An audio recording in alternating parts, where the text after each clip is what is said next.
Bismillahirrahmanirrahim. Assalamualaikum warahmatullahi wabarakatuh. Alhamdulillahi rabbil alamin. Wabihi nasta'in ala umuri dunya waddin. Wassalatu wassalamu ala sayyidil mursalin, ala ashrafil anbiya'i wal mursalin, wa ala alihi wa ashabihi wa man tabi'ahum bi ihsanin ila yaumiddin. Faqad qala Allah Ta'ala fi kitabihil karim wa huwa asdaqul qailin. A'udzu billahi as-sami'il 'alim minasy syaithanir rajim.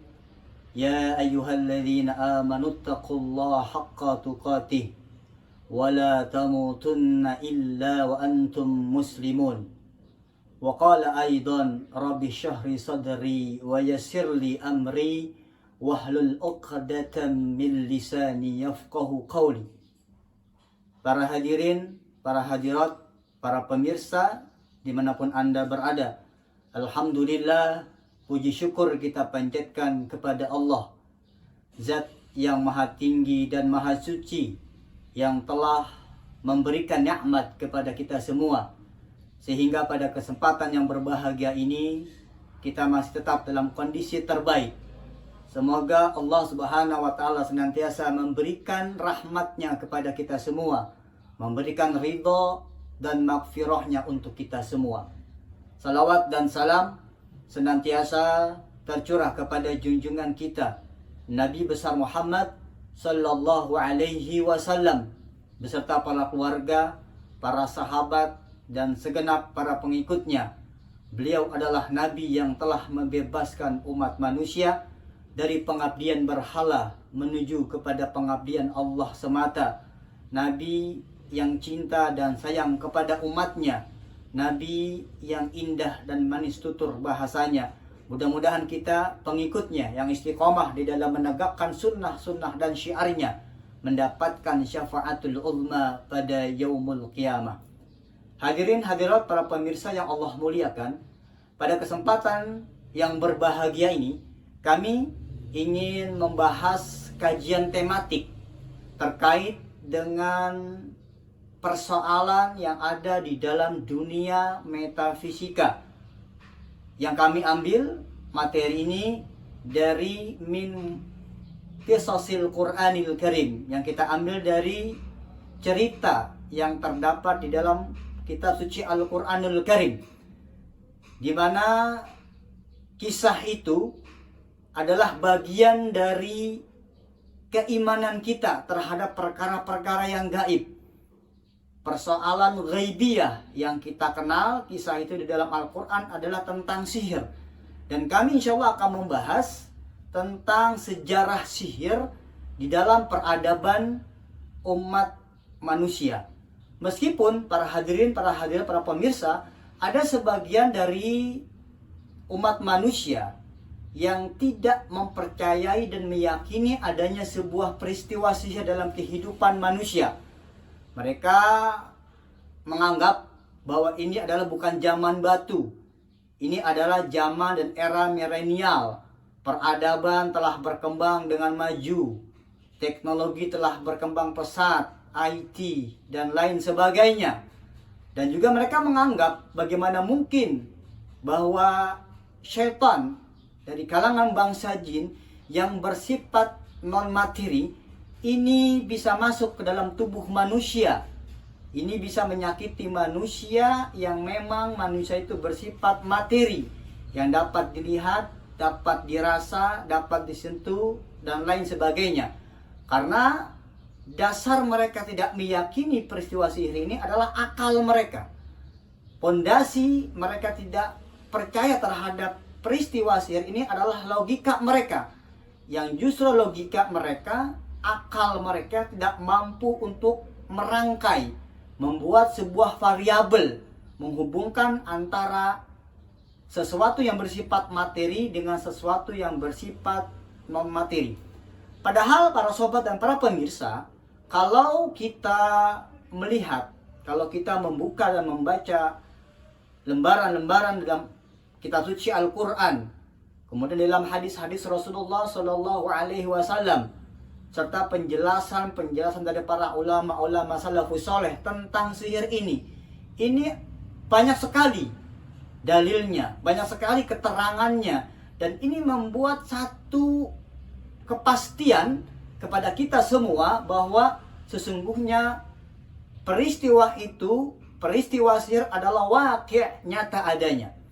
Yang pertama, kita lihat di dalam Al-Quran, di dalam surat Al-Baqarah ayatnya 102, di mana Allah menjelaskan kepada kita tentang bagaimana sihir, sejarah sihir yang berada pada zaman Nabi Sulaiman alaihi salam. Kita juga bisa membuka lembaran di dalam surat Al-A'raf, di mana pada saat itu Fir'aun laknatullah ini dengan para tukang sihirnya menantang Nabi Musa alaihi salam, di mana mereka melemparkan tongkat mereka berubah menjadi ular. Dengan izin dan kehendak Allah, pada saat itu Nabi Musa dengan mukjizatnya juga melemparkan tongkatnya yang berubah menjadi ular besar, memakan tongkat tukang sihir Fir'aun yang berubah menjadi ular-ular kecil pada saat itu.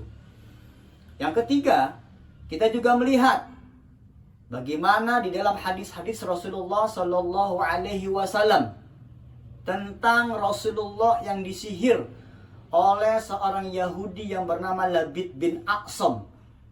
Jadi pada saat itu Labid bin Aqsam ini menggunakan sisir, yang dimana sisir baginda Rasulullah itu ada bekas rambutnya Nabi, yang kemudian rambut itu dijadikan sebagai buhul-buhul untuk membuat sihir kepada Rasulullah SAW, kemudian diletakkan di dalam sumur.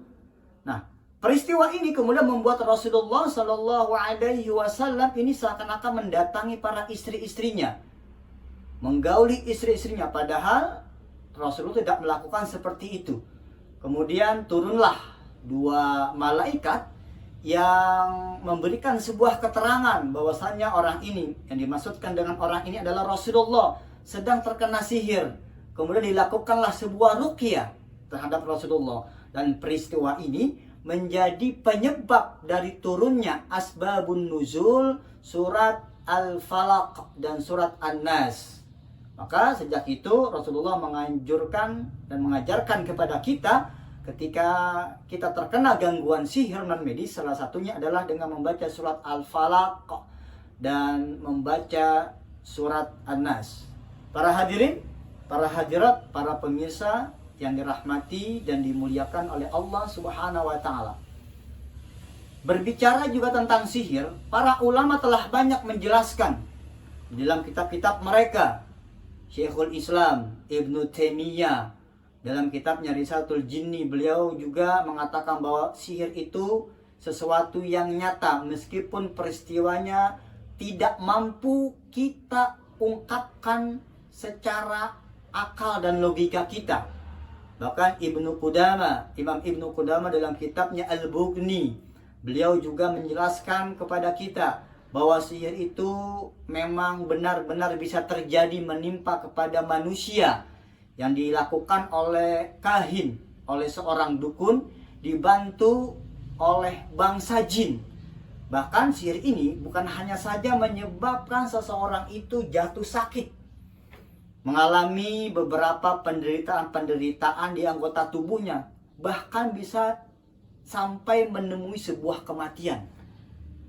Nah, berbicara tentang sihir juga, ini tidak lepas dari surat yang kami sebutkan, ayat yang menjelaskan tentang sejarah sihir pada saat itu di dalam surat Al-Baqarah ayat 102, di mana Allah Subhanahu wa taala menyatakan firman-Nya, A'udzu billahi minasyaitonir rajim. Wattaba'u ma tatlu asyayatin 'ala mulki Sulaiman. Wa ma kafara Sulaiman walakinna asyayatin kafaru yu'allimuna an-nasa sihra wa ma unzila 'ala al-malakaini bi Babila Harut wa Marut. Wa ma yu'allimani min ahadin hatta yaqula innama nahnu fitnatun fala takfur fayata'allamuna minhuma ma yufarriquna bihi bainal mar'i wa zawji wa ma hum bidarrina bihi min ahadin illa biiznillah. Jadi terjemahan dari ayat yang mulia ini adalah, dan mereka, yang dimaksudkan dengan mereka ini adalah orang-orang Yahudi, ya, mengikuti apa yang dibaca oleh para syaitan. Jadi orang-orang Yahudi ini mengikuti bacaan-bacaan yang kalau kita simpulkan ini sejenis mantra sihir. Jadi setan ini membacakan kemudian diikuti oleh orang-orang Yahudi pada saat itu di masa kerajaan Nabi Sulaiman alaihi salam. Wa ma kafara Sulaiman, dan sesungguhnya Nabi Sulaiman itu tidaklah kufur kepada Allah. Jadi ini adalah sanggahan, bantahan dari sebuah keyakinan orang-orang Yahudi yang mengatakan bahwasannya Nabi Sulaiman alaihi salam adalah seorang sahir, seorang penyihir. Maka Allah menegaskan dalam firman-Nya, Nabi Sulaiman tidaklah kufur kepada Allah, walakinna syayatina kafaru yu'allimunan nasa sihra. Sesungguhnya setan itulah mereka. Yang dimaksudkan setan ini adalah bangsa jin yang tidak beriman kepada Allah dan Rasulnya, kufur dia. Ya, jadi sesungguhnya yang kufur itu adalah syaitan, bangsa jin, yang mengajarkan yu'allimunan nasa sihra, yang mengajarkan sihir kepada manusia, kepada orang-orang Yahudi saat itu, bukan Nabi Sulaiman. Wa ma unzila 'alal malakaini bi Babil Harut wa Marut, dan mengajarkan terhadap dua sosok malaikat di Babil Harut wa Marut, di kota Babil, yaitu Babilonia yang sekarang adalah negara Irak. Yaitu dua sosok ini adalah Harut wa Marut. Jadi syaitanlah yang mengajarkan kepada mereka. Wa ma yu'allimani min ahadin hatta yaqula innama nahnu fitnatun fala takfur. Bahwasannya sesungguhnya Harut dan Marut ini, mereka tidak mengajarkan tentang sihir ini sebelumnya kepada siapapun. Jadi ketika ada orang-orang yang ingin belajar kepadanya, mereka mengatakan innama nahnu fitnatun fala takfur.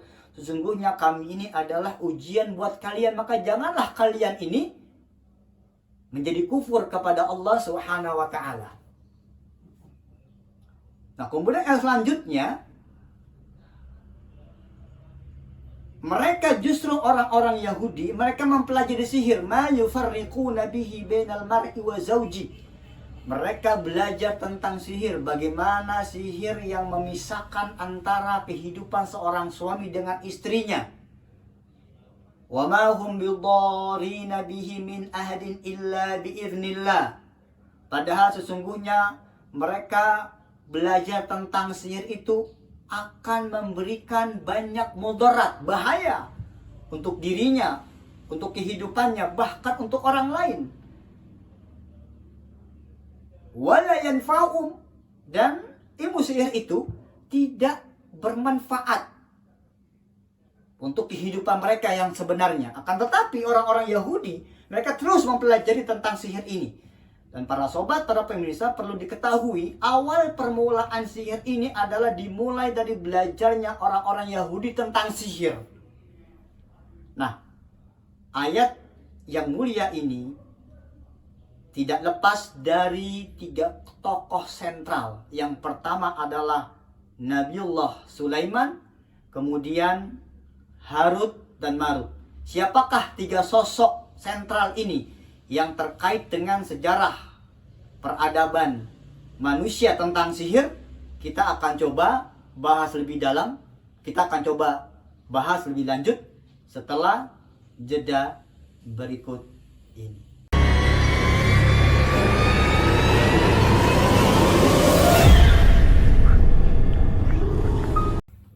Para hadirin, hadirat, para pemirsa yang dirahmati dan dimuliakan oleh Allah Subhanahu wa taala. Dalil keterangan di dalam ayat suci Al-Qur'an yang menjelaskan tentang sejarah sihir di dalam peradaban umat manusia, yaitu surat Al-Baqarah ayat 102.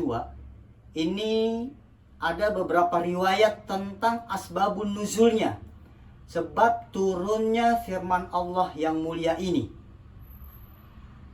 Riwayat yang pertama yang menjelaskan tentang turunnya firman Allah yang mulia ini adalah terkait dengan usahanya orang-orang kafir musyrikin yang ingin mematahkan, yang ingin menyudutkan dan merendahkan dakwah yang dibawa oleh Rasulullah Shallallahu Alaihi Wasallam kepada umat manusia saat itu. Jadi bagaimana caranya?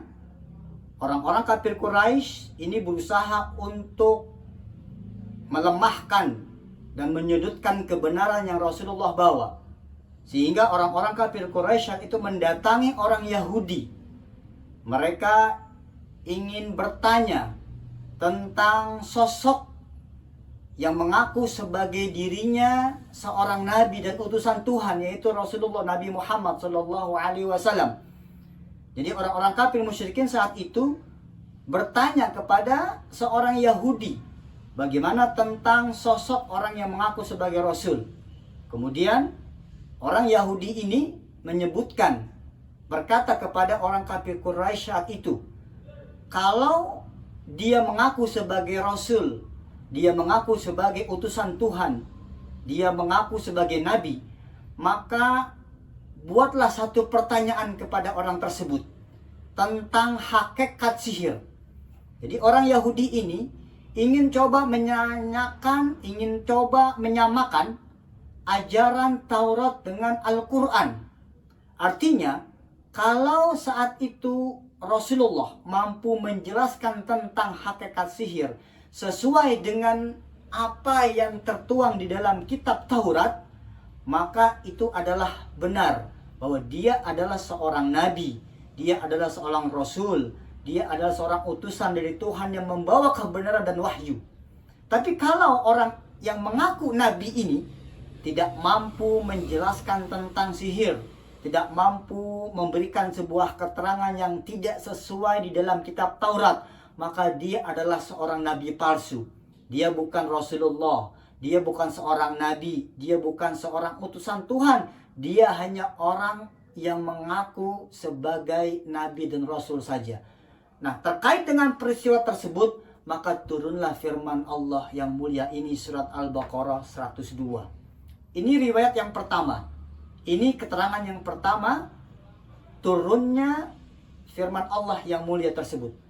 Kemudian di dalam tafsir-tafsir yang lainnya tentang turunnya surat Al-Baqarah 102 ini, di dalam tafsir Al-Maradhi, di dalam tafsir Ibnu Katsir, di dalam tafsir Imam Al-Qurtubi dan tafsir-tafsir imam yang lainnya, ini terkait dengan keterangan Rasulullah Shallallahu Alaihi Wasallam yang menyatakan pada saat itu bahwasannya Nabi Sulaiman, yaitu anaknya, putranya dari Nabi Daud, adalah seorang nabi dan rasul. Dia adalah utusan Allah yang membawa kebenaran, bertauhid kepada Allah, la ilaha illallah. Akan tetapi orang-orang Yahudi pada saat itu membantah dan menyanggahnya. Ya Muhammad, sesungguhnya Sulaiman bukanlah nabi dan rasul. Dia hanya seorang yang sahir, yaitu tukang sihir. Mana buktinya? Buktinya Sulaiman, dia mampu menundukkan bangsa jin. Dia mampu menundukkan bangsa manusia. Dia mampu menundukkan semua binatang yang hidup di alam dunia ini. Kalau manusia biasa, ini tidak mungkin. Maka hanya tukang sihirlah yang mampu mengerjakan. Hanya tukang sihirlah yang mampu melakukan perbuatan-perbuatan yang luar biasa itu. Ini adalah tuduhan yang diberikan, yang dialamatkan kepada Nabi Sulaiman alaihi salam oleh orang-orang Yahudi pada saat itu. Para hadirin, para hadirat, para pemirsa yang dirahmati dan dimuliakan oleh Allah Subhanahu wa taala. Sebagaimana tadi kami sebutkan, surat Al-Baqarah 102 ini ada 3 tokoh sentral. Yang pertama adalah Nabi Sulaiman, yang kedua dan ketiga adalah Harut wa Marut. Ada beberapa keterangan-keterangan yang diberikan tentang siapakah sosok dari Harut dan Marut ini. Ada yang menyatakan bahwasanya Harut dan Marut ini adalah dua orang malaikat yang Allah turunkan ke muka bumi ini. Dikarenakan mereka mendapatkan azab dari Allah Subhanahu wa taala. Ada juga yang mengatakan riwayat lain bahwa Harut dan Marut ini adalah bashar, adalah sosok daripada manusia yang ada, yang Allah ciptakan di muka bumi ini. Ada juga riwayat yang mengatakan bahwasannya Harut dan Marut ini adalah minasyayatin, adalah golongan dari bangsa jin yang kufur, yang jahat, yang disebut atau kita kenal dengan namanya syaitan. Nah, dari berbagai riwayat yang kami dengar, ternyata Harut dan Marut ini pendapat yang lebih benar, pendapat yang lebih kuat, pendapat yang sahih adalah dia adalah manusia. Sosok manusia, bukan sosok dari bangsa jin, syaitan, atau bukan sosok dari bangsa malaikat. Meskipun ada, nanti kalau para sobat, para pemirsa mungkin melihat searching di Google, Anda akan mendapati keterangan-keterangan yang palsu, mendapati keterangan-keterangan yang batil, mendapati keterangan-keterangan yang keliru dan salah besar, yang menyatakan bahwasannya Harut dan Marut ini adalah dua sosok malaikat yang Allah turunkan karena terkait dengan sebuah kisah. Pada saat malaikat ini merasa prihatin dengan kondisi umat manusia yang ada hidup di dunia, karena perilaku mereka terus berbuat dosa, karena perilaku manusia bermaksiat terhadap Allah Subhanahu wa taala. Ada yang musyrik kepada Allah, mendualismekan Allah, menyekutukan Allah. Ada yang melakukan pembunuhan, saling bertikai, saling membunuh. Ada juga yang melakukan perbuatan zina. Ada juga yang syarbul khamr, yaitu meminum minuman keras, ataupun melakukan dosa-dosa lainnya, memfitnah, menggunjing aib orang lain, dan lain sebagainya. Nah, pada saat kondisi manusia dalam keadaan selalu berbuat dosa kepada Allah, mereka merasa prihatin dan berkata kepada Allah bahwasannya kondisi manusia seperti itu. Kemudian Allah menyatakan firman-Nya kepada malaikat bahwasannya manusia berbuat dosa, manusia ingkar kepada diriku, kata Allah, karena aku telah memberikan syahwat, memberikan hawa nafsu di dalam kehidupan mereka. Yang dengan hawa nafsu itu mereka yang tidak memiliki iman yang kuat akan terjerumus kepada perbuatan-perbuatan yang diharamkan. Nah, pada saat itu ketika Allah menyatakan firman-Nya seperti itu, kemudian para malaikat ini menjawab, "Wahai Tuhanku, kalau seandainya saja Engkau memberikan syahwat kepada kami, memberikan nafsu kepada kami, kami niscaya tidak akan berbuat seperti apa yang telah dilakukan oleh manusia pada saat itu. Kami akan tetap taat. Kami akan tetap beribadah kepadamu ya Rabb." Jadi ini tanggapan dari bangsa malaikat pada saat itu. Nah, ketika mendapatkan jawaban dari para malaikat, Allah kemudian berfirman kepada mereka. Jadi kata Allah, "Coba carikan kepadaku, pilihlah 2 malaikat terbaik di antara kalian." Kemudian terpilihlah pada saat itu 2 malaikat yang kita kenal sekarang ini dengan Harut wa Marut. Kemudian Allah memberikan kepada malaikat Harut dan Marut ini syahwat di dalam dirinya, nafsu. Kemudian Allah menurunkan malaikat Harut dan Marut ini ke muka bumi. Nah, ketika malaikat Harut dan Marut ini turun ke muka bumi, maka Allah datangkan kepada mereka ini wanita yang cantik. Yang wanita ini mencoba untuk menggoda Harut wa Marut. Dan benar saja, hampir saja saat itu terjadi perzinahan. Tapi karena wanita ini mau melakukan perzinahan dengan Harut dan Marut, dia meminta syarat. Syaratnya agar Harut dan Marut ini mau menyekutukan Tuhannya.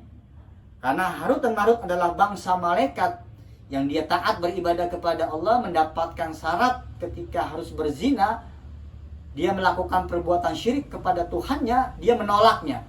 Karena dia tahu menyekutukan Allah, musyrik kepada Allah merupakan satu kezoliman yang besar, satu dosa yang teramat besar yang dilakukan oleh umat manusia kepada Tuhannya. Nah kemudian Allah datangkan kembali wanita lain yang sosoknya jauh lebih cantik dari wanita yang pertama. Dia juga sama menggoda Harut wa Marut untuk melakukan perbuatan dosa, yaitu berzina dengan dirinya. Dan Harut dan Marut juga tergoda untuk melakukan zina. Akan tetapi wanita yang kedua ini juga meminta syarat kepada Harut dan Marut agar dia mau membunuh orang itu, dan barulah sang wanita cantik ini mau melakukan zina dengan Harut dan Marut. Karena Harut dan Marut mengetahui bahwa membunuh orang lain tanpa sebab juga merupakan dosa besar, maka Harut dan Marut keberatan pada saat itu. Dia tidak mau berzina dan tidak mau memenuhi syarat untuk membunuh orang lain tanpa sebab. Kemudian untuk yang ketiga kalinya, Allah mendatangkan seorang wanita yang jauh lebih cantik dari wanita yang pertama dan wanita yang kedua, dan menggoda Harut wa Marut untuk melakukan dosa, melakukan zina dengan dirinya, tapi dengan syarat yang cukup ringan, yaitu dengan meminum khamar saja. Harut dan Marut ketika mendapatkan syarat yang ringan, yaitu untuk meminum khamar, dia kemudian melakukan perbuatan itu. Dia meminum khamar, ternyata setelah dia mabuk, setelah dia dikuasai oleh minuman keras, hilang akal sehatnya, hilang kesadarannya, maka Harut wa Marut saat itu melakukan 3 perbuatan dosa besar. Pertama adalah syirik kepada Allah, kemudian dia juga melakukan perbuatan pembunuhan terhadap orang lain, dan yang ketiga dia melakukan perbuatan zina kepada wanita yang cantik tersebut. Ini adalah disebabkan karena efek pengaruh dari al-khamr, minuman keras itu. Ketika minuman keras sudah merasuki tubuhnya, menghilangkan akal sehat dan kesadarannya, orang dan siapapun akan bisa melakukan kerusakan-kerusakan yang jauh lebih besar dosanya. Makanya Rasulullah Shallallahu Alaihi Wasallam dalam sebuah hadisnya menyatakan bahwa khamr itu adalah ummul khaba'is, biang keladinya, bapak moyangnya seseorang itu bisa melakukan perbuatan jahat dan keji kepada orang lain. Ini bisa mengakibatkan kerusakan ada di mana-mana. Nah, ketika menyadari bahwasannya Harut dan Marut ini telah melakukan sebuah perbuatan dosa besar sekaligus, maka dia pergi lagi ke langit. Dia bertobat, ingin bertobat atas perbuatan yang pernah dia lakukannya. Dia menghadap kepada Allah, tetapi ditolak oleh Allah pada saat itu. Makanya Allah menawarkan 2 pilihan. Kalau dia berada di langit, maka Allah akan memasukkan Harut dan Marut ini ke dalam neraka Jahannam selama-lamanya. Yang kedua, kalau dia mau diturunkan ke muka bumi, tetap dalam kondisi diazab. Ada 2 pilihan. Tetap di langit, kembali ke langit dengan dimasukkan ke neraka Jahannam selama-lamanya, atau dia tetap di bumi dengan azab yang masih terbatas. Akhirnya Harut dan Marut pada saat itu dia memilih untuk tetap tinggal di atas bumi dengan diazab waktu yang terbatas. Nah, ketika Harut dan Marut ini mereka berada di atas bumi, datanglah wanita tadi yang pernah dizinainya itu. Wanita ini meminta kepada Harut dan Marut untuk diajarkan beberapa kalimat-kalimat, mantra-mantra. Yang dengan kalimat-kalimat itu, yang dengan mantra-mantra tersebut, dia mampu terbang ke atas langit. Dan akhirnya Harut dan Marut ini mengajarkan kalimat-kalimat, mantra-mantra kepada wanita itu agar dia bisa terbang ke langit. Dan benar saja, dengan mantra-mantra itu, dengan kalimat-kalimat itu, wanita tadi bisa terbang ke atas langit. Setinggi-tingginya dia terbang di atas langit. Kemudian setelah dia sampai di atas langit, Allah merubah wanita itu menjadi sebuah bintang. Nah, ini adalah sebuah cerita yang palsu. Ini adalah sebuah cerita yang tidak benar. Cerita yang batil terkait dengan Harut dan Marut siapakah jati diri mereka yang sebenarnya. Karena kalau seandainya mereka malaikat, ini sangat bertentangan dengan perintah Allah, dengan firman Allah, dan sangat bertentangan dengan akal logika kita. Karena yang namanya bangsa malaikat, mereka ini tidak memiliki nafsu. Mereka taat beribadah kepada Allah. Wa yaf'aluna ma yu'marun. Malaikat itu akan selalu mengerjakan apa yang diperintahkan oleh Allah Subhanahu wa taala.